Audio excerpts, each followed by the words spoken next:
वरती बरेचसे मेसेजेस आलेले होते की सुप्रीम कोर्ट जे आहे, तर सुप्रीम कोर्टाने काय केलं की एखादं जे झाड आहे, पूर्ण वाढलेलं झाड आहे, तर त्याची किंमत कशी ठरवायची, ती किंमत किती असेल याच्याबद्दलचं एक सूत्र दिलेलं होतं. आणि हे सूत्र जे आहे ते देशातल्या एका नामांकित अशा अभ्यास संस्थेनं म्हणजे वनस्पतीविषयी अभ्यास करणाऱ्या संस्थेने सूत्र ठरवलं. आणि त्याच्यानुसार आपल्याला लक्षात येईल की जर आपण पर्यावरणीय मूल्य किंवा जर इकॉलॉजिकल व्हॅल्यू बघितली तर ती खूप मोठी आहे. आणि म्हणून ही झाडं आहेत ती जपली पाहिजेत. समजा एक झाड तोडायचं म्हटलं तर तेवढी किंमत आपल्याला द्यायला लागेल.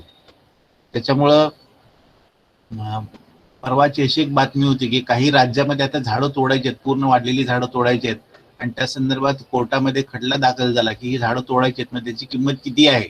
आणि जेव्हा ही किंमत सांगितली तर ती असं लक्षात आलं की ह्याची किंमत चुकवाय, म्हणजे समजा एक 100-200 झाडं अशी पूर्ण वाढलेली झाडं तोडायची म्हणजे त्याची किंमत खूप प्रचंड होणार होती. आणि त्याच्यामुळे त्या सरकारला तो निर्णय स्थगित करावा लागला. आंध्र प्रदेशमध्ये अशा प्रकारची घटना घडली होती आणि त्यांना तो निर्णय स्थगित करावा लागला. आणि मग ते देणं, कारण इतकी किंमत देणं परवडणार नव्हतं त्यांना, कारण त्याची पर्यावरणीय मूल्य जे आहे ती खूप जास्त आहे. तर हे सांगण्याचा हेतू का की आपण मगाशी म्हणलं त्या पद्धतीने की सर्व ज्या जंगल आहेत तर त्यांचा आपल्या वरती एक असा फार मोठा प्रभाव आहे. आणि आपल्याला प्रत्यक्ष किंवा अप्रत्यक्षरित्या त्याचा आपल्याला कशा ना कशा पद्धतीने उपयोग होत असतो. आणि हे लक्षात घेऊन मग संपूर्ण जगभरामध्ये अशा प्रकारचं हे जे जंगल आहेत, तर हे जंगल आपण म्हणतो की जर आपण पृथ्वीचा विचार केला तर पृथ्वीच्या पाठीवर साधारणपणे 33% जमीन आहे. आणि त्याच्यामध्ये जो जेवढा जमिनीचा भाग आहे तर त्याच्यामध्ये जंगलांचं प्रमाण आहे, हे जंगलांचं प्रमाण दिवसेंदिवस कमी होत चाललंय. आणि हे 33% जंगलाचं प्रमाण 33% असलं पाहिजे असलं म्हणलं जातं. जमीन जितकी आहे तर त्याचे 33% जंगल असलं पाहिजे असं म्हणलं जातं. पण हे प्रमाण आहे ते माणसाच्या वेगवेगळ्या ऍक्टिव्हिटीमुळे हे प्रमाण दिवसेंदिवस कमी होतंय. आणि त्याच्यामुळे जंगलांकडे लक्ष द्यावं, जंगलांचं संवर्धन व्हावं किंवा त्यांचं जतन व्हावं याच्या दृष्टीनं युनायटेड नेशन्स किंवा संयुक्त राष्ट्रसंघ जो आहे तर त्यांची जी एक आपण म्हणू की त्यांचा एक विभाग आहे फूड अँड ऍग्रिकल्चर ऑर्गनायझेशन, ज्याला FAO असं म्हणतात. तर त्यांच्या पुढाकाराने 1972 पासून इंटरनॅशनल डे ऑफ फॉरेस्ट म्हणजे 21 मार्च हा दिवस इंटरनॅशनल डे ऑफ फॉरेस्ट किंवा आंतरराष्ट्रीय वन दिन म्हणून साजरा करू जायला लागला. ओके. आणि मग त्यानिमित्ताने वेगळ्या प्रकारचे कार्यक्रम घेतले जातात. जर आपण या संदर्भातला विचार बघितला तर हा जो दिवस आहे की आंतरराष्ट्रीय वन दिन जो आहे या वर्षीचा, तर त्याचं थीम आहे किंवा त्याचं थीम जे यावर्षी ते रिस्टोरेशन आहे. म्हणजे जंगलं जतन करावी. आणि ही जंगलं जतन कशासाठी करायची तर त्याचं एक लिंकिंग महत्वाचं, त्याच्यासाठी एक लिंकिंग करण्यात आलंय की आपल्याला सगळ्यांना सध्या चर्चेत आणला गेलेला एक फार मोठा विषय काही वर्षापासून ज्याच्याबद्दल चर्चा केली जाते तो म्हणजे क्लायमेट चेंज. आपण असं म्हणतो की पृथ्वीचं तापमान वाढत आहे आणि माणसाच्या वेगवेगळ्या गतिविधी त्यासाठी जबाबदार आहेत. म्हणजे प्रचंड वाढणारं प्रदूषण आहे किंवा वेगवेगळ्या गतिविधी आहेत तर त्याच्यामुळं पृथ्वीचं तापमान वाढत आहे. आणि मग हे वाढणारं तापमान आहे तर ते आपल्याला ते थांबवता येणार नाही, पण त्याच्यावरती काही उपाय आपण रोज योजले तर हे जे काम आहे ते किंवा हे जे वाढणारं तापमान आहे तर त्याचा वेग थोडासा कमी करता येईल या दृष्टीनं संपूर्ण जगभरामध्ये प्रयत्न चालू आहेत. ग्लोबल वॉर्मिंग ज्याच्याबद्दल आपण ऐकतो, climate change, global warming and climate change याच्याबद्दल बरीचशी चर्चा संपूर्ण जगभरामध्ये चालू आहे. तर हे जे क्लायमेट चेंज किंवा वातावरणामध्ये होणारे बदल आहेत तर ते पूर्णपणे आपल्याला थांबवता येणार नाही, तर त्याचा वेग थोडासा कमी करण्यासाठी आपल्याला जंगलांचं रिस्टोरेशन किंवा जंगलांचं जतन केलं पाहिजे. त्याच्यामुळे जंगलांचं जतन करणं कशासाठी की वातावरणीय बदल जे आहेत तर ते थोडेसे आपण म्हणतो की थोडेसे ते उशिरा व्हावे किंवा थोडेसे सावकाश व्हावे या दृष्टीनं प्रयत्न म्हणून जंगलांचं जतन करावं हा एक मुख्य हेतू धरून या वर्षीचा आंतरराष्ट्रीय वन दिन किंवा इंटरनॅशनल डे ऑफ फॉरेस्ट तो साजरा केला होता. ओके. आता आपण म्हणतो की संपूर्ण जगभरामध्ये आपण बघितलं तर आपल्याला लक्षात येईल की संपूर्ण जगभरामध्ये जे वातावरण आहे ते वेगवेगळ्या प्रकारचे, किंवा तिथलं जे आपण म्हणू की तिथलं तापमान आहे की तिथलं जमीन आहे किंवा तिथलं आपण म्हणू की भौगोलिक परिस्थिती आणि वातावरण हे प्रत्येक ठिकाणी वेगवेगळं आहे. आणि मग त्यानुसार आपल्याला काय दिसतं की तिथले जे तिथली जी जंगल आहेत ज्याला आपण म्हणू डिस्ट्रीब्युशन ऑफ प्लांट स्पीसीस, तिथल्या जंगलांचं वितरण आहे किंवा वेगळ्या वनस्पती प्रजातींचं वितरण आहे तर ते या गोष्टीवरती अवलंबून असतं की तिथे जमीन कुठल्या प्रकारची आहे, तिथे तापमान किती आहे, किंवा तिथे ह्युमिडिटी काय आहे, सूर्यप्रकाशाची तीव्रता किती आहे, पाऊस किती पडतो, या सर्व बाबीवर तिथलं जे वन आहे किंवा जंगल आहे अवलंबून असतं. आणि त्याच्यामुळं या सगळ्या गोष्टी आपल्याला संपूर्ण जगभरामध्ये सांगता येईल की वेगवेगळ्या प्रकारचे जंगल आपल्याला जगभरामध्ये बघायला मिळतात. जर तुम्ही भारताचा विचार केला किंवा दक्षिण गोलार्धामधले वेगवेगळे जे देश आहेत त्याचा जर आपण विचार केला तर आपल्याला काय दिसतं की आपल्याला काही विशिष्ट प्रकारचे जंगल जे आहेत ते आपल्याकडे बघायला मिळतात. जर आपण आशिया खंडामधले जसं भारत आहे, चीन आहे, किंवा आशिया खंडामधले बरेचसे देश आहेत तर तिथे आपल्याला काय दिसतं की we get tropical and sub tropical type of conditions and we get a very typical type of vegetation. एक विशिष्ट प्रकारचं जंगल किंवा विशिष्ट प्रकारच्या वनस्पतींचे वितरण इथे आपल्याला झालेलं दिसतं. त्याच पद्धतीने दक्षिण अमेरिका, आपण सगळ्यात जास्त जी बायोडायव्हर्सिटी किंवा सर्वात जास्त जैवविविधता जी आहे तर त्याचा उल्लेख आपण जेव्हा करतो तेव्हा आपल्याला सांगता येईल की सर्वात जास्त जैवविविधता आहे ती या भागामध्ये दिसते, म्हणजे दक्षिण गोलार्धामध्ये दिसते. आणि त्याच्यामध्ये परत आपल्याला सांगता येईल की ही जी विविधता आहे तर ज्याच्याबद्दल जी सर्वात जास्त विविधता आपण ज्याच्याबद्दल उल्लेख करतो की मादागास्कर आहे किंवा अमेझॉन बेसिन आहे, तर ही जी वेगवेगळी ठिकाणं आहेत तर तिथे फार मोठ्या प्रमाणात जैविक विविधता आपल्याला बघायला मिळते. भारतामध्ये सुद्धा आपण जर जैविक विविधता जर ह्याचा जर आपण उल्लेख केला तर भारत पण एक असा देश आहे की जिथे फार मोठ्या प्रमाणात आपल्याला ही विविधता, मग ती वनस्पती असतील, प्राणी असतील, कीटक असतील, या सर्वांच्या मध्ये आपल्याकडे फार मोठ्या प्रमाणात विविधता दिसते. त्याच्यामुळं आपण जेव्हा संपूर्ण जगभराचा विचार करतो तेव्हा आपल्याला आपल्या भागापासून आपल्याला सुरुवात केली पाहिजे, भारतापासून आपल्याला सुरुवात केली पाहिजे. तर आपण आपल्या ठिकाणी काय करू शकतो तर आपल्या इथल्या जंगलांचं जतन आपण केलं पाहिजे. आपण संपूर्ण जगाचा विचार करण्याच्या ऐवजी आपण जर आपला विचार केला, आपल्या इथलं जंगल काय आहे ते आपण जतन केलं, मग प्रत्येक भागातले जे लोक आहेत तर त्यांनी त्या भागातलं जंगल जतन केलं तर काय होईल की संपूर्ण जगभरातलं जंगल आहे ते जतन होण्यासाठी त्याचा एक चांगला फायदा होऊ शकेल. आणि मग हे काम आपोआप होऊन जाईल, संपूर्ण जगभरामधलं जतन जाईल ते आपोआप होऊन जाईल. आणि म्हणून आपण आपल्या भागाचा विचार करू. आपण कोकणामध्ये राहतो तर आपण इथलं जंगल जतन करण्याचा विचार आपण केला पाहिजे. आणि जंगल जतन करण्यापूर्वीची सगळ्यात महत्वाची हे आपण एक पायरी काय लक्षात घेतली पाहिजे की जंगलाचं जतन करण्यापूर्वी आपल्याला आपल्या इथे जंगल कसं आहे किंवा आपल्या इकडे कशा प्रकारचं जंगल आहे त्याच्याबद्दलची माहिती थोडीशी असली पाहिजे. त्याच्यामुळे आजचं जे व्याख्यान इथे आपण घेतो आहोत तर त्याच्यामध्ये आपण काय करणार आहोत की आपल्याकडचं जे जंगल आहे तर त्याच्याबद्दलची आपण माहिती घेणार आहोत. कारण आपल्याला पहिल्यांदा आपल्या इथे काय आहे हे जर माहित नसलं तर आपण जतन कशाचं करायचं ते आपल्याला कळणार नाही. त्याच्यामुळे आजचा जो आपला व्याख्यानाचा विषय आहे तो म्हणजे फ्लोरिस्टिक डायव्हर्सिटी ऑफ कोकण, म्हणजे कोकणामधली जंगलामधली दिसणारी विविधता किंवा वनस्पतींची विविधता आहे तर त्याच्याबद्दल इथे आपण थोडीशी माहिती घेणार आहोत. इथे मी थोडीशी असं म्हणलं त्याचं कारण काय की हे जे विषय आहे ते खूप विस्तृतरित्या त्याची चर्चा केली जाऊ शकते आणि आपल्याकडे वेळेची कमतरता आहे आणि म्हणून आपण फार त्याच्या म्हणजे खोलात न जाता काही भागांविषयी आपण इथे थोडीशी माहिती घेणार आहोत. तर आपण कोकणामधील जी वनस्पती विविधता आहे तर त्याच्याबद्दलची माहिती आपण घेणार आहोत. Floristic diversity of Konkan. तर आपल्याला महाराष्ट्राचा नकाशा बघितल्यानंतर किंवा भारताचा नकाशा बघितल्यानंतर आपल्याला लक्षात येईल की भारत एक आपण म्हणतो की सतत आपण एक असं वाक्य त्याचा उच्चार करतो की भारत हा विविधतेनं नटलेला देश आहे. कारण आपल्याकडे भरपूर विविधता दिसते, सगळ्या गोष्टीमध्ये विविधता दिसते. आपल्याकडे वेगवेगळ्या भाषा बोलल्या जातात, वेगळ्या प्रकारचे पदार्थ खाल्ले जातात, वेगळ्या प्रकारच्या चालीरीती आहेत, वेगळ्या प्रकारचे सण समारंभ साजरे केले जातात. आता हे का आहे तर आपल्याला काय दिसतं की भारताचं संपूर्ण भारताचा आपण विचार केला तर आपल्याकडे भौगोलिक विविधता ही फार मोठ्या प्रमाणात दिसते. जर तुम्ही हिमालयापासून कन्याकुमारी पर्यंत सगळा भाग बघितला तर आपल्याला काय दिसतं की there are lot of variation, खूप व्हेरिएशन आहे. जर केरळमधली परिस्थिती बघितली तर केरळमध्ये पण कोस्टल एरिया आहे, किनारी भाग आहे, पण केरळमधली परिस्थिती आपल्या परिस्थितीमध्ये थोडासा फरक आहे. तिथलं जंगल आणि आपल्या जंगलामध्ये फरक आहे. त्याच्याबरोबर कोस्टल कर्नाटका, गोवा आपल्याला थोडंसं व्हेरिएशन दिसतं. जसं आपण पुढे जाऊ गुजरातकडे जाऊ तिकडे पण आपल्याला कोस्ट किंवा किनारा दिसतो, पण तिथली परिस्थिती थोडीशी वेगळी आहे. त्याचं कारण काय की तिथलं जे आपण म्हणू की क्लायमेट किंवा तिथलं जे हवामान आहे तिथलं जी सगळी परिस्थिती थोडी थोडी बदलत जाते आणि त्याच्यानुसार तिथल्या ज्या जंगलामध्ये आपल्याला विविधता बघायला मिळते.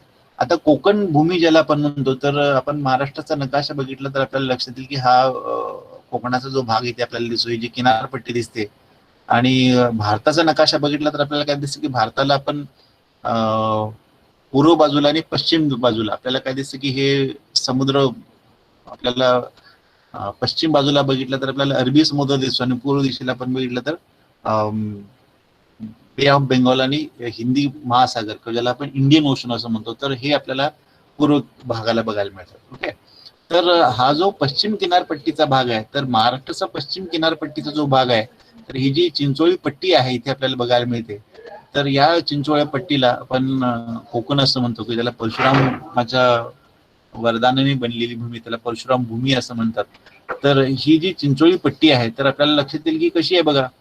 तर एका बाजूला आपल्याला काय दिसतं की हा अरबी समुद्र आहे, म्हणजे आपल्याला महाराष्ट्राचा विचार केला तर जवळजवळ 720 किलोमीटरची किनारपट्टी आपल्याला लाभलेली आहे. खूप मोठा समुद्र किनारा आपल्याला लाभला आहे. म्हणजे इकडे पालघर, अगदी महाराष्ट्राचा एक्स्ट्रीम एंड आपण पालघर ज्याला म्हणतो, तर पालघर पासून इकडे अगदी टोकापर्यंत इकडे आपण बघितलं तर सिंधुदुर्ग जिल्ह्याचा अगदी गोव्याच्या बाउंड्री पर्यंत असलेला जो भाग आहे, म्हणजे औरंदेच्या खाडीपर्यंतचा जो भाग आहे, so this entire region you will see, हा सगळ्याच्या सगळा भाग आहे ज्याला आपण कोकण किनारपट्टी असं म्हणतो. आणि इकडे आपण बघितलं तर काय दिसतं की हा जो पश्चिम महाराष्ट्राचा भाग आहे, म्हणजे कोल्हापूर, सांगली, सातारा, पुणे जिल्ह्याचा भाग आहे, तर त्याला लागून इथे आपल्याला काय दिसतं की कोकणाला लागून असलेला आणखीन एक भाग इथे आपल्याला काय दिसतो की सह्याद्रीची पर्वतरांग, ज्याला वेस्टर्न घाट्स असं म्हणतात. तरी वेस्टर्न घाट्स किंवा सह्याद्रीची पर्वतरांग इथून महाराष्ट्रातून म्हणजे कोकणाच्या कोकण भूमीला आहे, तर त्याला लागून ती अशी पुढे पुढे गुजरातमध्ये जाते. ती ऍक्च्युली आपल्याला सांगता येईल की केरळ पासून सुरू होते ही जी पर्वतरांग, ज्याला आपण वेस्टर्न घाट किंवा पश्चिम घाट असं म्हणतो, तर ती केरळमध्ये चालू होते, कर्नाटक, त्याच्यानंतर गोवा आणि महाराष्ट्र, या पद्धतीने ती पुढे पुढे गुजरातपर्यंत जाते. तर ही जी महाराष्ट्रातला हा जो भाग आहे, पश्चिम घाटाचा महाराष्ट्रातला हा जो भाग आहे, ज्याला आपण सह्याद्री असं म्हणतो, तर इकडे सह्याद्री आहे, या बाजूला सह्याद्रीची पर्वतरांग आहे, इकडच्या बाजूला अरबी समुद्र आहे, आणि त्याच्यामध्ये आपल्याला दिसणारी ही जी आपली जी भूमी दिसते, कोकणची भूमी दिसते, तर त्याचं हे दृश्य आपल्याला, त्याचा हा नकाशा इथे आपल्याला बघायला मिळतो. जर आपण राजकीय दृष्ट्या किंवा राजकीय नकाशा आपण बघितला तर इथे आपल्याला बघा हे वेगवेगळे जिल्हे इथे दिसतात. म्हणजे इकडे हे गुजरात, इकडे गुजरातचा भाग चालू होते. हा पालघर जिल्हा, अलीकडेच तयार झालेला पालघर जिल्हा पूर्वी ठाणे जिल्ह्यामध्ये होता, म्हणजे हा पूर्ण ठाणे जिल्हा होता, तो पालघर झालाय. तर पालघर, ठाणे, त्याच्यानंतर मुंबई. आता मुंबईमध्ये आपल्याला दिसतं की मुंबईमध्ये आपल्याला काय दिसते की वनस्पती विविधता जी आहे, तर विशेषतः ती कशा संदर्भात दिसते की खाडीच्या भागामध्ये दिसणारी जी मँग्रोव्ज आहेत, खारफुटी वनस्पती दिसतात, तर त्याच्यामधली विविधता आपल्याला मुंबईमध्ये दिसते. या मुंबईच्या आणि ठाण्याच्या बाउंड्रीवर असलेला जो भाग आहे, तर तिथे आपल्याला काही जंगल दिसतात, किंवा बोरिवली नॅशनल पार्क ज्याला आपण म्हणतात, तर त्याचा जंगलाचा भाग आहे, तिथे आपल्याला काही जंगल दिसतं. त्याच्यानंतर त्याला लागून असलेला रायगड जिल्हा आहे, आणि खूप मोठा आपल्याला आकारमानाच्या दृष्टीने किंवा खूप लांब पसरलेला आपण बघितलं तर रत्नागिरी आपला जिल्हा आहे, जिकडे मंडनगड पासून पुढे राजापूर पर्यंत पसरलेला हा सगळा जो भाग दिसतो रत्नागिरी जिल्ह्याचा भाग आहे, आणि त्याच्या पुढे सिंधुदुर्ग आहे. ओके, तर हे सगळे जे जिल्हे आपण बघितले, तर त्याच्यामध्ये आपल्याला काय दिसतं की या जी वनस्पती आहेत, तर त्याच्यामध्ये एक खूप मोठी विविधता आपल्याला बघायला मिळते. Lot of variation can be scene. आणि जर तुम्ही बघितलं तर लक्षात येईल की जसजसं तुम्ही दक्षिणेकडे जा, म्हणजे जर आपण हे कोकण भूमी पण म्हटलं की पालघर, ठाणे, मुंबई, रायगड, रत्नागिरी आणि सिंधुदुर्ग, जर आपण बघितलं तर पालघरच्या बाजूला आपण बघितलं किंवा ठाणे, पालघर ह्या बाजूला आपण गेलं, तर आपल्याला काय दिसतं, the climate becomes more hot. हे वातावरण जरा जास्त गरम होत जातं, आणि जसं आपण खाली येऊ तसं थोडंसं हवा जी असते ती थंडी असते. आणि त्याच्यामुळे आपल्याला काय दिसतं की एस्पेशली सिंधुदुर्ग आणि रत्नागिरी हे दोन जिल्हे आहेत, तिथे आपल्याला अगदी खूप आपण म्हणू की वनस्पती वाढीसाठी खूप चांगल्या कंडिशन्स इथे आहेत. आणि त्याच्यामुळे आपल्याला काय दिसतं की सिंधुदुर्ग आणि रत्नागिरी हे दोन जिल्हे आहेत, तर तिथे खूप चांगल्या प्रकारचं जंगल आपल्याला बघायला मिळतं, आणि खूप चांगल्या पद्धतीचं व्हेजिटेशन किंवा थिक व्हेजिटेशन, किंवा ज्याच्यामध्ये खूप व्हरायटी आहे, खूप व्हेरिएशन आहे, अशा प्रकारचं जंगल इथे आपल्याला बघायला मिळतं. ओके, तर हे आपल्याकडे दिसणारे जिल्हे आहेत. त्याच्यानंतर आपल्याला सांगता येईल की हा अरबी समुद्र, जो असा अथांग असा अरबी समुद्र आपल्या किनारपट्टीला, जवळजवळ 720 किलोमीटरची किनारपट्टी आपल्याकडे आहे.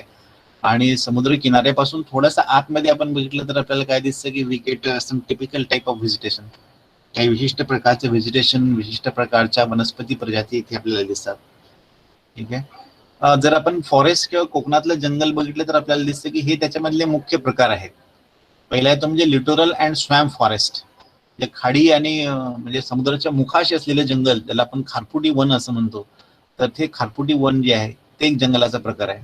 त्याच्यानंतर किनाऱ्यापासून थोड्याशा आतमध्ये असलेला भाग, आपण थोडासा आतमध्ये आपण जर बघितलं तर जो दिसणारा भाग आहे त्याला ट्रॉपिकल मॉइस्ट डेसिडियस फॉरेस्ट असं म्हणतात. म्हणजे उष्णकटिबंधीय दमट किंवा ओलावा असलेली ही ठिकाण आहे. It is a deciduous type of forest. म्हणजे इथली पानं गळतात, झाडांची पानं गळतात, डेसिडियस, पण इट इज आर्द्रता आहे, दमटपणा आहे. It is not dry deciduous नाही, it is moist deciduous. Okay, हा त्याच्या आतमध्ये असलेला भाग आहे.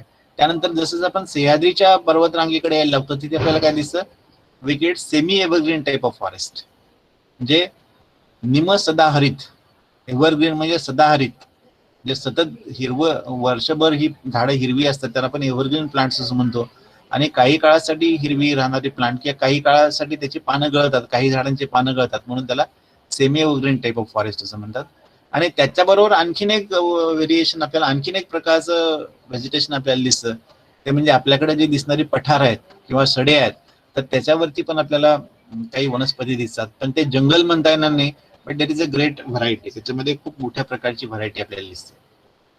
आपण आत्ताच याचा उल्लेख केला की आपल्याकडे दिसणारे एक विशिष्ट प्रकारचं जे वन आहे त्याला आपण लिटोरल अँड स्वॅम्प फॉरेस्ट असं म्हणतो.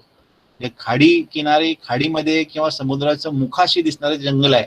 जर तुम्ही जर आपण सिंधुदुर्ग जिल्ह्यापासून ते अगदी पालघर पर्यंत आपण पुढे गेलो, विशेषतः पालघर नाही मध्ये फार नाही, पण आपल्याला ठाणे जिल्ह्यापर्यंत आपण गेलो तर आपल्याला आपल्याला काय दिसतं की ज्या खाड्या येतात त्या खाड्यांच्या मुखांशी आपल्याला खूप चांगल्या प्रकारचं असं खारफुटी वन जे आहे ते बघायला मिळतं. काही ठिकाणी जे खारफुटीचं वन आहे किंवा मँग्रोव्ह फॉरेस्ट आहे ते फार मोठ्या प्रमाणात तोडलंय, पण ते एक महत्वाचं असं जंगल आहे. म्हणजे आपल्याला सांगता येईल की the estuarine areas with tropical mangrove vegetation, खाडीच्या भागामध्ये दिसणारं जे खारफुटी वन आहे किंवा त्याची विशिष्ट प्रकारची परिसंस्था आहे, ज्याला आपण खारफुटी परिसंस्था किंवा मँग्रोव्ह इकोसिस्टम असं म्हणतो. It is very special ecosystem. आणि त्याच्यामध्ये आपल्याला काय दिसतं की we gate mangrove species and हॅलोफाइट्स, वेगळ्या प्रकारच्या खारफुटी वनस्पती दिसतात. आणि त्याच्याबरोबर आणखीन काही वनस्पती दिसतात की ज्या या ठिकाणी वाढू शकतात. म्हणजे सॉल्ट्स आहेत किंवा जमिनीमध्ये क्षार आहेत, तर अशा प्रकारच्या जमिनीमध्ये वाढणारी काही विशिष्ट वनस्पती आपल्याला दिसतात, त्याला म्हणतात हॅलोफाइट्स. म्हणजे मँग्रोव्ह आणि हॅलोफाइट याच्यामध्ये थोडासा फरक आहे. हे तुम्ही नंतर कधीतरी मॅडमचा, पटवर्धन मॅडमचा लेक्चर कधी तुम्ही ऐकला असेल समजा ह्याला मँग्रोव्ह डेला, तर तुम्हाला लक्षात येईल की त्याच्यामध्ये फरक आहे त्याच्यामध्ये. आणि मग या दोन वेगळ्या प्रकारच्या वनस्पती प्रजाती आपल्याला खाडीच्या भागामध्ये दिसतात. अर्थात त्याच्याबद्दल आपण इथे फार चर्चा करत नाही आहोत. काही ठराविक वनस्पती प्रजातीबद्दल इथे आपण माहिती घेऊ. आपण सुरुवातीला या ज्या खाडीच्या किनारी असलेले आपण म्हणले की मँग्रोव्ह इकोसिस्टम्स आहेत, तर त्याच्याबद्दलचं थोडीशी माहिती घेऊ. तर तुम्हाला लक्षात येईल की हा आपल्या इथे पावसच्या इथलं हे दृश्य आहे. आणि तुम्हाला लक्षात येईल की हा खाडीचा भाग आहे किंवा नदी समुद्रामध्ये मिळते, आणि हा जो मधला जो भाग आहे ज्याला आपण इस्चुराइन एरिया असं म्हणतो, म्हणजे समुद्राचं खारट पाणी आणि नदीचं गोड पाणी एकत्र येऊन असा जो रिजन तयार होतो, तर त्याच्यामध्ये आपल्याला निमखार पाणी बघायला मिळतं, त्याला ब्रॅकिश वॉटर असं म्हणतात. आणि इथे काय होतं की नदीच्या पाण्याबरोबर आलेले काही क्ले पार्टिकल्स किंवा मातीचे कण इथे साचून राहतात. समुद्राच्या पाण्याबरोबर आलेली वाळू पण इथे साचते, आणि आपल्याला काय दिसतं की एक विशिष्ट प्रकारची मृदा, या विशिष्ट प्रकारची सॉइल इथे तयार होते. आणि इथे तुम्हाला काही विशिष्ट प्रकारच्या वनस्पती दिसतात, त्याला आपण मँग्रोव्ह किंवा खारफुटी वनस्पती असं म्हणतो.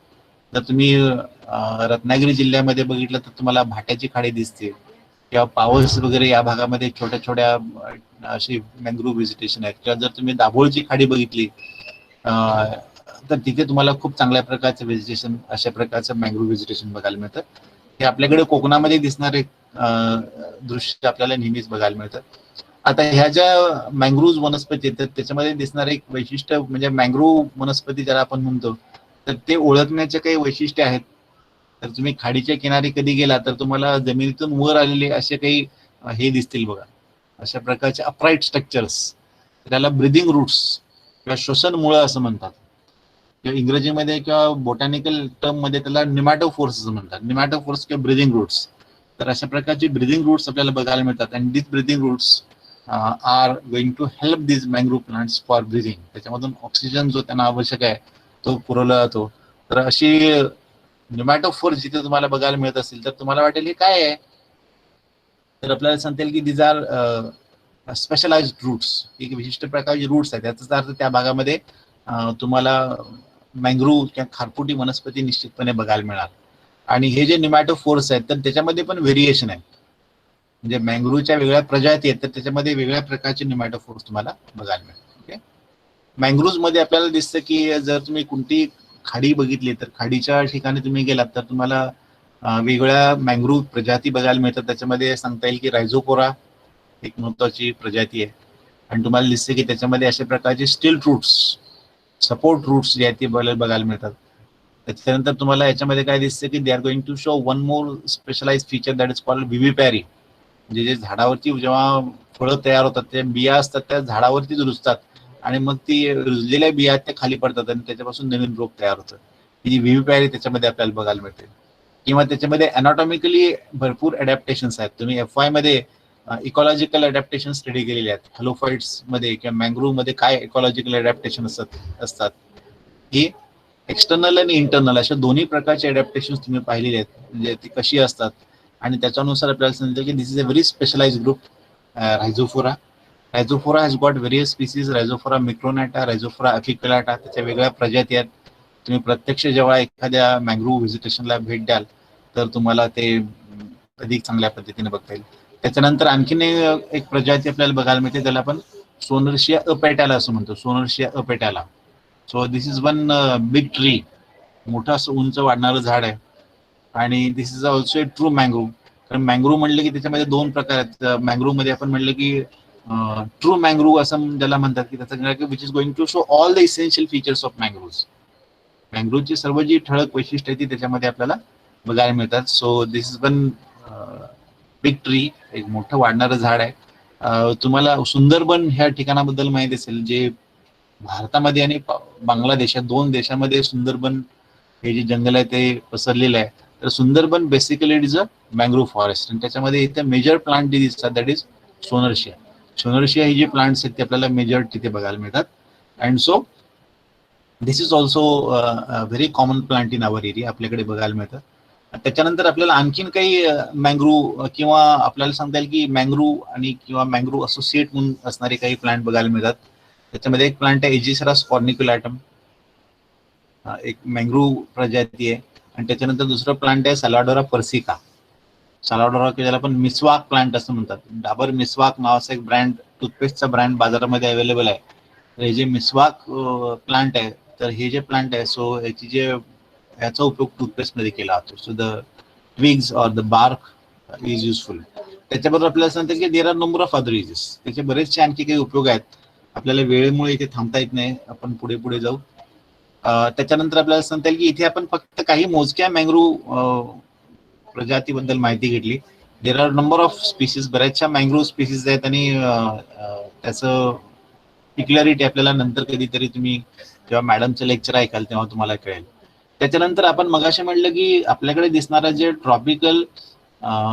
सब tropical semi evergreen type of forest, म्हणजे आपण मगाशी म्हटलं की सह्याद्रीची पर्वतरांग आणि जी आहे तर आपल्या कोकण भूमीला ती लगत आहे की लागून आहे. तर ह्या ज्या पर्वत रांग आहेत तर तिथे आपल्याला कसं आहे की दिस इज अ कॉरिडॉर, म्हणजे सह्याद्रीमधली परिस्थिती वेगळी आहे आणि कोकणातली परिस्थिती वेगळी आहे. तर त्याच्यामध्ये आपल्याला काय दिसतं की we get a very typical situation, अगदी टिपिकल सिच्युएशन आपल्याला बघायला मिळते. And so here we get some special type of plants or we get special situation. अशा प्रकारचं दृश्य तुम्ही बऱ्याचदा पाहिलं असेल. आपल्याकडून तुम्ही विशेषतः हिवाळ्यामध्ये जर तुम्ही प्रवास करत असाल तर आपल्याकडून जेव्हा तुम्ही निघता आणि पुढे सह्याद्री पर्वतरांगेकडे जायला लागतात तर तुम्हाला अशा प्रकारचे ढग तुम्ही बऱ्याचदा पाहिलेले असेल. So it is very beautiful scene and this conditions they are going to make a great impact over the vegetation of that area. त्याच्यामुळे तिथलं जे व्हिजिटेशन आहे ते जंगल आहे तर त्याच्यावरती त्याचा एक खूप मोठा प्रभाव असतो. So this is a photograph of semi evergreen type of forest.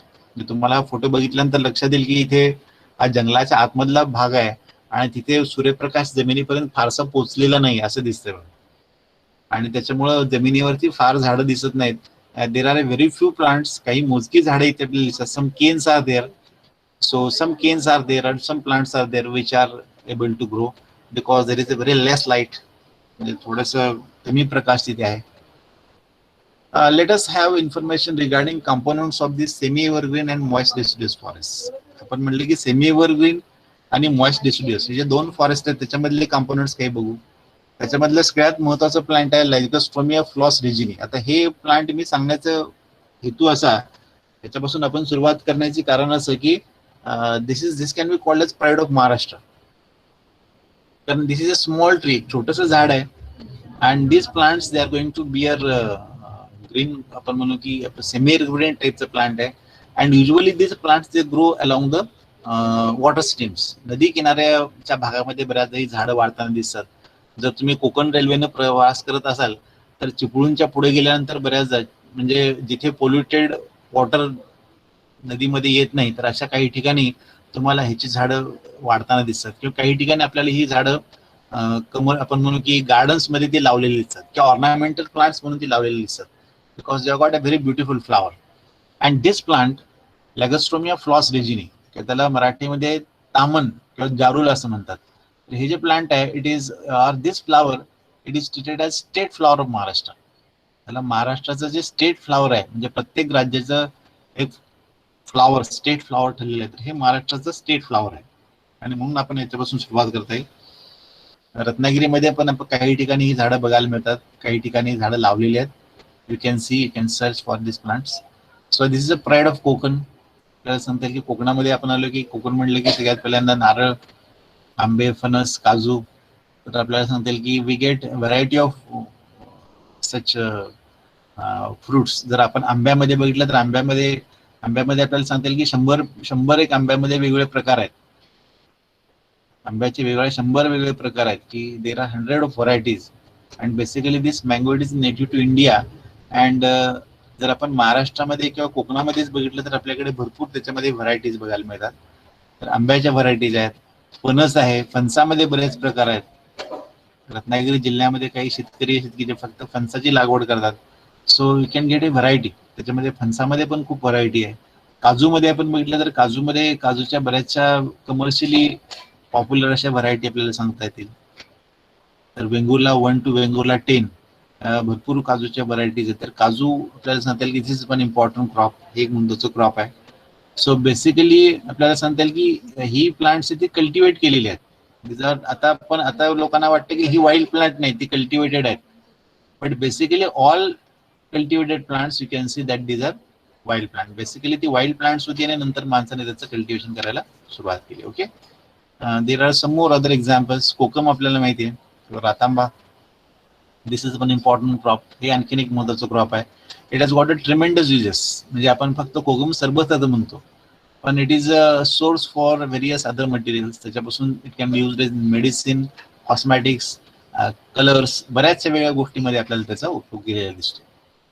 त्याच्यानंतर आपल्याकडे दिसणारं आणखीन एक कॉमन दृश्य आहे, म्हणजे काही ठिकाणी आपल्याला सिंधुदुर्गामध्ये आहे किंवा रत्नागिरी जिल्ह्यामध्ये विशेषतः दापोली, गुहागर या भागामध्ये आपल्याला दिसणारं दृश्य आहे अरेकानट बनाना प्लांटेशन. किंवा रायगडमध्ये आपल्याला काही ठिकाणी अशा प्रकारचं हे दृश्य दिसतं. ठाणे जिल्ह्यामध्ये काही ठिकाणी आपल्याला असं दृश्य दिसतं. So arecanut banana plantation is a one activity, ही काही ठिकाणी केली जाते. आपण वाईल्ड कल्टिवेटेड प्लांट सोडून आपण वाईल्ड प्लांट्सच्या दिशेला जातो तेव्हा आपल्याला असं दिसतं की there are some typical plants which can be seen in our Konkan region. So this is one of the evergreen plant. हे सदा हरित असणारं असं प्लांट आहे. And this is called Memecylon umbellatum. त्याला मराठीमध्ये अंजन असं म्हणतात, अंजन. आणि हे जे दृश्य तुम्हाला दिसतं, so this is the inflorescence. ही फ्लॉवर्स आहेत, छोटी छोटी फ्लॉवर्स आहेत. And this is the inflorescence of this evergreen tree. अँड आता सध्या तुम्ही बघितलं तर लक्षात येईल की this plants are in flowering stage. त्याला अशी जांभळ्या निळ्या रंगाची फुलं जी आहेत त्याचे गुच्छ आपल्याला त्या स्टेमच्या भोवती बघायला मिळतात. So you can get the view, very beautiful view. तुमच्याकडे सगळ्यांच्याकडे मोबाईल फोन आहेत, तर तुम्ही जर बघितलं तर तुम्हाला त्याचा फोटो काढण्याचा मोह आवडता येणार नाही. These are very beautiful flowers. Okay. त्याच्यानंतर आपल्याला सांगता येईल की दीज आर 2 ब्रदर्स. अर्थात त्याचे आणखी पण बरेचसे भाऊ आहेत. There is one genus called as Terminalia. Terminalia हा एक जीनस आहे आणि त्याच्यामध्ये बऱ्याचशा स्पीसीज आहेत, म्हणजे हिरडा, बेडा, आईन, किंजळ, अर्जुन असे बरेच वेगळे प्रकार आहेत. हे याच्यामध्ये जे दिसतात ते 2 आहेत, टर्मिनालिया चिबुला आणि टर्मिनालिया बेलिरिका हे जरा जास्त एकमेकाच्या जवळ असतात. त्याचं कारण काय की त्याच्यामध्ये खूप सिमिलॅरिटी आहे, एकसारखेपणा त्याच्यामध्ये खूप मोठ्या प्रमाणात आहे. आणि बऱ्याचदा ते आपल्याला काय दिसतं की ते एकत्रितपणे वेगवेगळ्या ठिकाणी वापरले जातात. म्हणजे औषधामध्ये त्रिफळा चूर्ण आपल्याला माहिती आहे, तर त्रिफळा चूर्णमध्ये हिरडा आणि बेहडा हे 2 घटक असतात आणि तिसरा घटक असतो आवळा. तर it is a different plant. So these are 2 very commonly occurring plants in our area. आपल्याकडे दिसणारे खूप कॉमनली दिसणारे प्लांट्स आहेत, म्हणून त्याचा उल्लेख मी 2 ब्रदर्स असा केलाय. These are some more common plants. आणखीन काही कॉमन प्लांट्स आहेत. पहिलं चित्र जे आपल्याला दिसतं दॅट इज कॅरिया आर्बोरिया, त्याला आपण कुंभ असं म्हणतो. आणि हा जो फोटोग्राफ इथे तुम्हाला दिसतोय तर it is going to show the fruits. त्याच्यामध्ये फ्रूट दिसतात, पण आता अजून त्याला फ्रुट्स आलेले नाहीत. सध्या त्याला सध्या फ्लावर्स आहेत. आणि जेव्हा त्याला फुलं येतात तेव्हा त्याची पानं, त्या झाडाची पानं पूर्णपणे गळून गेलेली असतात. So the leaves of this plant they are use to make the, आपण म्हणू की करवंदाचे द्रोण वगैरे असतात तर ते बनवण्यासाठी या पानांचा उपयोग केला जातो. किंवा इट हॅज गॉट यूज, म्हणजे त्याची बार्क आहे ती वापरली जाते, बऱ्याच कामासाठी उपयोगात आणलं जाते. देर इज वन मोर एक्झाम्पल. आणखीन एक कॉमन प्लांट आपल्याला सांगता येईल, हिमिडेस्मस इंडिकस, त्याला म्हणतात अनंत मूळ. This is one typical plant and the roots of this plant they are used in the making of tonic. काही कॉमनली दिसणारे प्लांट्स आहेत. अगदी सहज तुम्हाला रस्त्याच्या बाजूला कुठेही झाड दिसू शकतं, पण हे आपल्याला माहित नाही. ओके, सो त्याच्यानंतर आपल्याला सांगता येईल की आपल्याकडचं आणखीन एक महत्त्वाचा प्लांट आहे, commercially important plant, that is Tectona grandis, हे साग. तर सागाचं झाड आपल्याला माहिती आहे, it is a valuable source of timber. त्याच्यापासून खूप किमती असं इमारती लाकूड मिळतं. आणि जगाच्या पाठीवर जे खूप चांगल्या दर्जाचं लाकूड ज्याला म्हणलं जातं, त्याच्यापैकी काही ठराविक झाड आहेत, तर त्यापैकी आपल्याला सांगता येईल की this is one of the important source of timber. So Tectona grandis. So these are very commonly occurring plants. आपल्याला सांगता येईल की डिस्ट्रिडियस टाईप ऑफ प्लांट, त्याची पानं काही काळानंतर गळतात. And this is a very typical source of timber. Okay, त्याच्यानंतर आपल्याकडे दिसणारे आणखीन 2 प्लांट्स आहेत. आपल्याला दिसेल की अशा प्रकारचा प्लांट तुम्ही बघितला असेल, बुटिया मोनोस्पर्मा किंवा पळस. सध्या त्याला फ्लावरिंग आहे. आणि हे जे पळसाची फुलं साधारणपणे शिमग्याच्या दरम्यान ही फुलं फुलतात. आणि ही जी फुलं आहेत तर पूर्वी याच्यापासून रंग तयार केला जात होता आणि तो रंगपंचमीच्या वेळा वापरायचा. किंवा हा जो फुलांचा रंग आहे तो कपड्यांना रंग देण्यासाठी वापरला जात होता. But you will see that this plants have got lot of importance in medicine. Hair oils मध्ये किंवा वेगळ्या प्रकारच्या मेडिसिन मध्ये त्याला खूप मागणी आहे. And so this plants are important. त्याच्यानंतर आणखीन एक प्लांट आपल्याला बघायला मिळेल. सध्या आता या झाडांना फुलं आलेली आहेत. This is a very typical plant. जर तुम्हाला कुठे बघायला मिळालं तुमच्या आजूबाजूला, थोडंसं रत्नागिरी शहरापासून बाहेर गेला तरी निश्चित बघायला मिळेल. त्याचं नाव आहे फर्मियाना कलराटा. त्याला मराठीमध्ये त्याचं नाव आहे पिचकारी. त्याला पिचकारी असं म्हणतात, पिचकारी. So they have got a very beautiful flowers, very सुंदर फुलं. त्याला it is a small tree, छोटंसं झाड आहे आणि त्याला सुंदर अशी फुलं तुम्हाला बघायला मिळू शकतात. So you can see this plant in outskirts of Ratnagiri. थोडंसं रत्नागिरीच्या बाहेर गेला तर हे बघायला मिळेल. त्याच्यानंतर आपल्याकडे दिसणार आणखीन एक प्लांट आहे. आपल्याला सगळ्यांना कुडा माहिती आहे. कुडा, आपल्याला पांढरा कुडा माहिती आहे, फुलेरिना, तर आपल्याकडे कॉमनली दिसतो. पण त्याबरोबर आणखीन एक प्रकार आहे कुड्याचा, त्याला काळा कुडा असं म्हणतात किंवा काळी कुडी असं म्हणतात, रिक्टिया टिंक्टोरिया, काळी कुडी. So it has got a great repute in Ayurvedic medicine. Ayurvedic आणि ट्रायबल मेडिसिन मध्ये याला खूप प्रचंड महत्व आहे. आणि त्याच्यामुळे हे एक झाड आपल्याला फार सहजासहजी दिसत नाही, बट यू कॅन सर्च. सध्या याला आता फुलं आलेली आहेत आणि त्याची फुलं बघितली तर लक्षात येईल दे have got a very beautiful flowers. म्हणजे फुलं बघितली तर लक्षात येईल की they have got a very beautiful corona. Corona म्हणले की लोकांना भीती वाटते, पण हा कोरोना आम्हाला पूर्वीपासून माहिती आहे. Corona means crown. याच्यामध्ये असे टिपिकल क्राऊन सारखं स्ट्रक्चर आपल्याला बघायला मिळतं. And so this crown is going to give beauty to this flower. So Wrightia tinctoria, this plants can be seen. काही ठिकाणी आपल्याला विशेषतः सॅक्रेड ग्रू किंवा देवरायामध्ये ही झाडं बघायला मिळतात. किंवा थोडंसं कॉन्झर्ड, जिथे फार डिस्टर्ब न झालेले जंगल आहे तिथे आपल्याला ही झाडं बघायला मिळू शकतात. रिक्टिया टिंक्टोरिया किंवा काळी कुडी किंवा काळा कुडा ज्याला म्हणतात. त्याच्यानंतर आपल्याकडे दिसणार आणखीन एक झाड आहे अशोक, ज्याला खरा अशोक किंवा सीता अशोक म्हणतात. विशेषतः आपण जर सिंधुदुर्ग जिल्ह्याकडे गेलो तर सिंधुदुर्ग जिल्ह्यामध्ये आपल्याकडे काय दिसतं की रत्नागिरीच्या मानाने सिंधुदुर्ग जिल्ह्यामध्ये जरा जास्त थिक व्हेजिटेशन आहे किंवा जंगलाची तोड फारशी झालेली नाही. आणि सिंधुदुर्ग जिल्ह्यामध्ये बऱ्याच ठिकाणी आपल्याला ही जी प्लांट्स आहेत ती बघायला मिळतात. सराका अशोका, तर त्याला सीता अशोक म्हणतात. आपल्या सगळ्यांना रामायणामधला सगळ्यात महत्वाचा प्रसंग माहिती आहे की रामायणामध्ये रावणाने सीतेला पळवून नेलं आणि श्रीलंकेमध्ये तिनं सीतेला अशोकवनामध्ये ठेवलं असं म्हणलं, बरोबर आहे. तर ते अशोकवन म्हणजे हे अशोकाचं झाड. कारण ह्या अशोकाची झाडं कशी असतात, साधारणपणे त्याचा ॲपिरन्स हा आंब्यासारखा असतो. आंब्याचं झाड जसं असतं तसं असतं, म्हणजे डेरेदार झाड असतं, त्याला सावली असते. आणि असं म्हटलं जातं की सीतेच्या स्पर्शानं, सीता एक पवित्र स्त्री होती, तर तिच्या स्पर्शानं या झाडामध्ये काही औषधी गुणधर्म आले असं म्हटलं जातं. आणि त्याच्यामुळं आपल्याला लक्षात येईल की this plant has got tremendous use in medicines which are used in gynaecological disorders. म्हणजे स्त्रियांच्या काही आरोग्यविषयक तक्रारी असतात त्याच्यामध्ये जी औषधं वापरली जातात, तर त्याच्यामध्ये या झाडाला खूप महत्व आहे. So we can see this has got a very beautiful flowers. सध्या ह्या झाडांना फुलं आलेली आहेत आणि हे हा फुलांचा गुच्छ बघितल्यानंतर तुम्हाला लक्षात येईल की how much beautiful flowers are there in this plant. Okay, Sita Ashok किंवा सराक अशोका एक मेडिसिनल प्लांट आहे. त्याच्यानंतर आपल्याकडे दिसणारे आणखीन काही प्लांट्स आहेत. निडिया ग्लावका, काही इंटरेस्टिंग प्लांट म्हणून आपल्याला सांगता येईल की निडिया ग्लावका किंवा दातपाडी असं म्हणतात. म्हणजे सह्याद्रीचा जो पर्वतांचा उतार आहे तर त्याच्यावरती आपल्याला हे प्लांट बघायला मिळतात. निडिया ग्लावका, दातपाडी. काही लोक गमतीनं असं म्हणतात की झाडाची पानं पाण्यामध्ये पडली आणि ते पाणी प्यायला गेल्यामुळे काही लोकांना दात पडले. तसं होत नाही, it is not so, not true. पण असं आहे की ह्या पानांचा जो रस आहे it can use to tranquilize the fish. समजा काही ठिकाणी पाणी असं ओढा वगैरे आहे किंवा एखादं कुठं तर पाणी साचलेलं आहे आणि त्याच्यामध्ये मासे आहेत, त्या पानांचा रस काढून टाकला की माश्यांना गुंगी येते आणि ते मासे हाताने पकडता येतात. So these are some typical plants. त्याच्यानंतर आणखीन एक प्लांट आहे, इज एन्सेटस सुपरबम किंवा चवई किंवा रानकेळी ज्याला आपण म्हणतात. सो दिस प्लांट, याच्यामध्ये जी केळी आहेत तर आपण याला छोटी छोटी फळं याच्यामध्ये पण लागतात, पण ही जी फळं आपण ती म्हणजे खाण्यासाठी वापरली जात नाहीत, but they have got medicinal importance and so these are economically important. म्हणून ट्रायबल मेडिसिन म्हणा किंवा हर्बल मेडिसिन मध्ये त्याला खूप मागणी. ओके, त्याच्यानंतर आपल्याकडे दिसणार आणखीन एक प्लांट आहे, टेरोकार्पस मार्सुपियम, त्याला म्हणतात बिवळा. It is a medium size tree and this plant has got tremendous uses. म्हणजे असं म्हटलं जातं की त्याचा सांधेदुखीमध्ये आहे, त्याचा उपयोग केला जाऊ शकतो, ब्लड प्रेशरच्या ट्रीटमेंटमध्ये आहे, डायबिटीसमध्ये आहे. So there are variety of uses. जर तुम्ही कोल्हापूरहून इकडे रत्नागिरीहून कोल्हापूरला चालला तर मलकापूरमध्ये तुम्ही गेला तर मलकापूरमध्ये बऱ्याच ठिकाणी असे छोटे छोटे असे पाउचेस बघा, काही झाडांची पानं आहेत आणि त्या पानामध्ये बांधलेले काहीतरी पाउचेस असे ठिकठिकाणी तुम्हाला पानाच्या गादीवर किंवा किराणा मालाच्या दुकानात विकायला ठेवलेले दिसतात.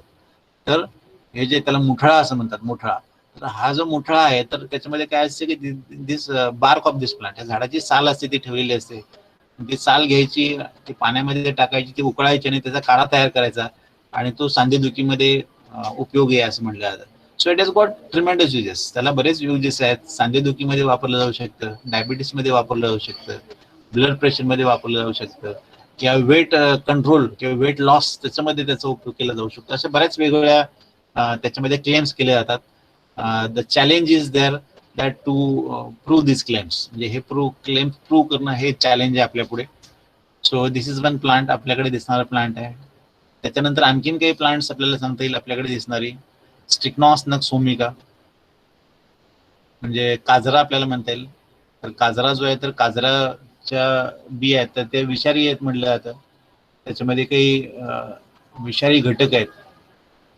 पण आपल्याला सांगता येईल की हे विष आहे तर ते काही विशिष्ट प्रमाणात वापरलं तर ते औषधासारखा त्याचा उपयोग होऊ शकतो. So it can B also used in medicine. म्हणजे ह्युमन आणि व्हेटरनरी मेडिसिन मध्ये त्याचा काही प्रमाणामध्ये उपयोग केला जाऊ शकतो. त्याच्यानंतर दुसरं प्लांट आहे दॅट इज सिमिकार्पस अनाकार्डियम, म्हणजे बिबा. तर बिब्याचा पण आपल्याला माहिती आहे की बिबा जो आहे तर आपल्याला तो वेगवेगळ्या पद्धतीनं वेगवेगळ्या आजारामध्ये किंवा वेगवेगळ्या प्रकारच्या तक्रारीमध्ये आपण तो उपयोगात आणू शकतो. Okay, so these are some important trees. आणखीन काही प्लांट्स आपल्याला सांगता येतील. हे प्लांट आहे मेलिना आर्बोरिया की शिवन. शिवणीचं झाड तुम्हाला माहिती आहे, शिवणीला सध्या फुलं आहेत. तर शिवण आपल्याला माहिती आहे की शिवणीचं लाकूड जे आहे तर ते आपण ह्याच्यासाठी वापरतो, म्हणजे फर्निचरसाठी वापरतो. पण त्याच्याबरोबर आपल्याला सांगता येईल की it has got tremendous uses. त्याला मेडिसिनली महत्व आहे आणि त्याच्यामुळं ते एक महत्वाचं प्लांट आहे. There is one more plant that is Hydnocarpus. Hydnocarpus नावाचा आणखीन एक प्लांट आहे, तर त्याला चौल मोगरा असं म्हणतात. सो दिस ऑइल, याच्यापासून जे ऑइल मिळवलं जातं, so it has got use और it has got repute in different type of disorders. Skin infections असतील स्किन डिसीजेस असतील किंवा इतर वेगवेगळ्या ठिकाणी त्याचा उपयोग आपल्याला होऊ शकतो. So these are some important plants of our forest. These are some important fruit plants. जांभूळ आपल्याला माहिती आहे, जांभळं आपण खाण्यासाठी वापरतो आणि जांभळाचा दोन्ही पद्धतीने उपयोग केला जाऊ शकतो. आपण ती खाण्यासाठी वापरू शकतो, तर त्याच्या बिया आहेत तर आपल्याला सांगता येईल की त्या बियाचा उपयोग डायबिटीसच्या ट्रीटमेंटमध्ये केला जातो. करवंद आपल्याला माहिती आहेत, आता उन्हाळ्यामध्ये आता करवंद लागायला सुरू झाली. ही पिकलेली जी करवंद आहेत ती झाडावरून काढून खाण्यामध्ये जी मजा असते ती दुसऱ्या कुठल्या कशाही फळामध्ये नाही. आणि ही जी फळं आहेत ती आपण गोड फळं आहेत तर ती आपण खाऊ शकतो, त्याच्यापासून सरबत तयार करू शकतो किंवा त्याच्यापासून जॅम तयार केला जातो. Number of uses are there. त्याच्याबरोबर ह्याला आणखी काही वेगळ्या प्रकारचे उपयोग आहेत. त्याच्यानंतर आणखीन एक महत्त्वाचं प्लांट आहे नोथोपोडायटिस निमोनिया, त्याला नरक्या असं म्हणतात. So it can be seen on the slopes of Sahyadri. नरक्या हे जे झाड आहे तर आपल्याला सांगता येईल की it has got tremendous use. असं जे लाकूड आहे तर त्याच्यापासून काही ड्रग्ज आयसोलेट केले जातात and they are got used in treatment of blood cancer. And unfortunately we have not the patent of this activity. म्हणजे या लाकडापासून जे अल्कलॉइड्स किंवा याच्यामधले जे कंटेंट्स आहेत ते आयसोलेट करण्याची पेटंट आपल्याकडे नाही आहेत आणि ते परदेशी कंपन्यांच्याकडे आहेत. जर्मनीमध्ये आता त्याची पेटंट्स आहेत आणि म्हणून आज सध्या काय होतं की ही जी झाडं आहेत तर ती मधल्या काही काळामध्ये या झाडांची तोड झाली आणि त्याचं लाकूड परदेशामध्ये पाठवलं जात होतं. So the challenge is there. आपल्या पुढे असं चॅलेंज आहे की हे जे अशा प्रकारचे प्लांट्स आहेत त्यासाठी वेगळ्या प्रकारच्या मेथड्स डेव्हलप करणं हे शास्त्रज्ञ पुढचं आव्हान आहे. So that we can get the patent. त्याच्यापासून वेगळ्या पद्धती तयार करणं किंवा वेगळ्या पद्धती विकसित करणं ह्या ड्रग्ज आयसोलेट करण्याच्या आणि मग त्याच्यामुळे ही प्लांट्स आपण वापरू शकू. We can have better benefit of this plants. Okay. त्याच्यानंतर आपल्याला सांगितलं की राउल्फिया सर्पेंटिना किंवा सर्पगंधा. This is also one important plant. त्याचे जे रूट्स आहेत त्याचा उपयोग आपण ह्याच्यामध्ये करू शकतो, ब्लड प्रेशरच्या ट्रीटमेंटमध्ये करू शकतो और मेंटल डिसऑर्डर्समध्ये करू शकतो. और there are number of other uses. बरेचसे वेगळे युजेस आहेत. ट्रॅडिशनल मेडिसिनमध्ये बरेचसे युजेस आहेत. And so this is one important plant. Nowadays this plants are disappearing. त्याचं प्रमाण थोडंसं आपल्याला कमी होताना दिसतं. There is one more plant. आणखीन आपल्याकडे दिसणारा एक महत्त्वाचा प्लांट आहे बघा.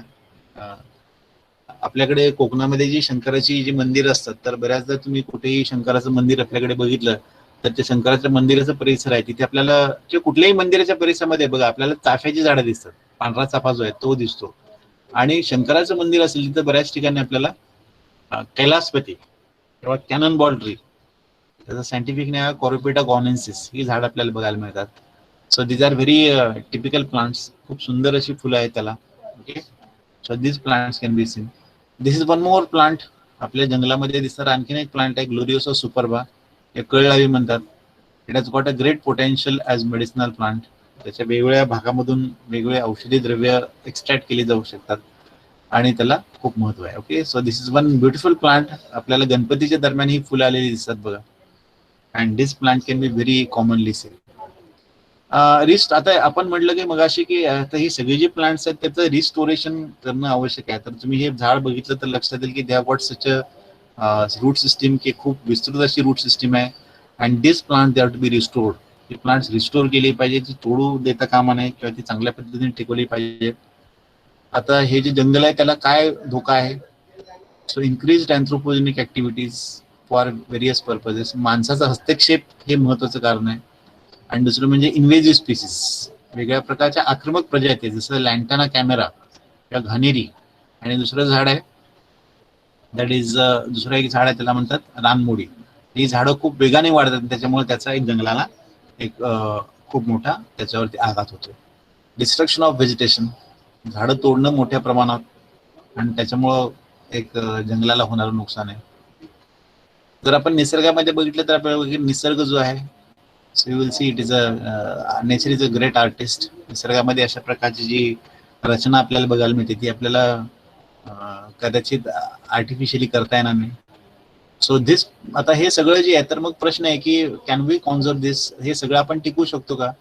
त्याचं उत्तर आहे होय. पण कधी. Only if when we can act soon. जर आपण ताबडतोब केलं तर आपण हे टिकू शकतो. हाव, ते कसं करता येईल. नंबर 1 रिसर्च अँड डॉक्युमेंटेशन, त्याचं संशोधन करणं, त्याची नोंदणी करणं, कॉन्झर्वेशन ऑफ द साइट्स, ज्या जागा आहेत त्या जतन करणं, अवेअरनेस जनरेशन, त्याच्याबद्दलची माहिती प्रसारित करणं, आणि रिस्टोरेशन, म्हणजे जतन करणं. त्याच्यामध्ये सगळ्यात महत्त्वाचा भाग काय आहे की त्याच्यामध्ये तरुण पिढी जी आहे त्याच्यामध्ये भाग घेऊ शकते. हे मागच्या काही वर्षातली आपली वर्ल्ड फॉरेस्ट डेच्या दरम्यान आपण जे काही कार्यक्रम केले त्या संदर्भातले हे दृश्य आहेत. तर त्याच्याबद्दलची जंगली जी झाडं आहेत तर त्या प्रजातींची माहिती घेणं, त्यांची लागवड करणं, इथे मुलं लावताना दिसतात बघा, किंवा त्याबद्दलची माहिती कार्यक्रमाद्वारे देणं. म्हणजे इथे जागतिक वन दिन हा कार्यक्रम साजरा केला, त्याचा बॅनर पण इथे दिसतं तुम्हाला. सो आणि ह्या ज्या वनस्पती आहेत किंवा ही जी झाडं आहेत तर त्याच्याबद्दलची माहिती घेणं, त्यांच्या जवळ जाणं, त्याच्याबद्दलची माहिती घेणं, आणि मग त्याचं जतन आहे ते आपण अधिक चांगल्या पद्धतीनं करू शकतो. Okay, so these are some important aspects. म्हणजे याच्या पद्धतीने आपल्याला सांगता येईल की या वेगळ्या ज्या वनस्पती आहेत त्याचं आपल्याला जतन करता येईल. आणि मग त्यानंतर हा जो जागतिक वन दिन आहे तर आपल्याला डायरेक्ट जरी आता सध्या त्याचं जतन करता आलं नाही तरी त्याच्याबद्दलची माहिती जाणून घेऊ आपण पहिल्यांदा, आणि मग त्याचं जतन करण्याचा प्रयत्न करू. इतकं बोलून मी इथे थांबतो. धन्यवाद. आपल्याला जागतिक वन दिनानिमित्त मी पुन्हा एकदा शुभेच्छा देतो आणि थांबतो.